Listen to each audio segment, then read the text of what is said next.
Minessage ako ng preview. Ano daw ba yung susuotin ko if I have my very own preview cover shoot?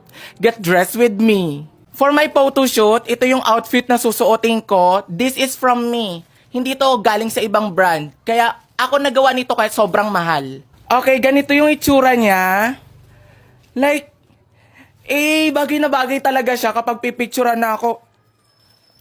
Yes! Hindi pa kompleto yan ha. Go. Tapos gusto ko maglagay ng scarf dito sa may leg ko kasi parang gusto ko mga ala Paris yung itsura ko. Like, bonjour! Bonjour! Like, ganyan o. Ganda te!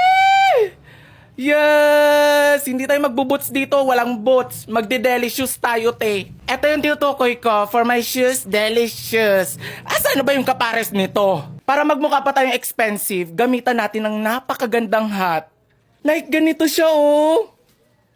Yeah! Sobrang ganda te. Sige na, picturean nyo na ako. Alam mo sa totoo lang, hindi ko na kailangan ng mga accessories kasi dito pa lang yung tipo mong simple lang pero ang ganda ng itsura te. Yes! Let's go for the bag. For my bag, this is vintage. This is limited edition. Yes, limited edition to. Ito lang yung gusto kong bag talaga para terno-terno din talaga siya dito sa suot ko. Like ganyan oh. Sige na. Magpicture na kayo. Yes. Bonjour! And this is the final look. Yes. Ganito oh.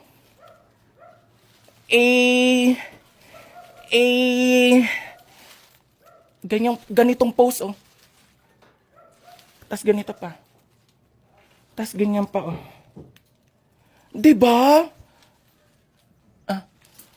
Yes. Ganito pa yung likod, oh. Ang ganda, oh. Ganyan, oh. Last na picture na lang, like,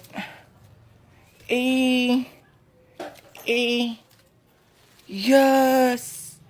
Yes! Baka naman ma-obsess na kayo niyan sa akin. No. Go.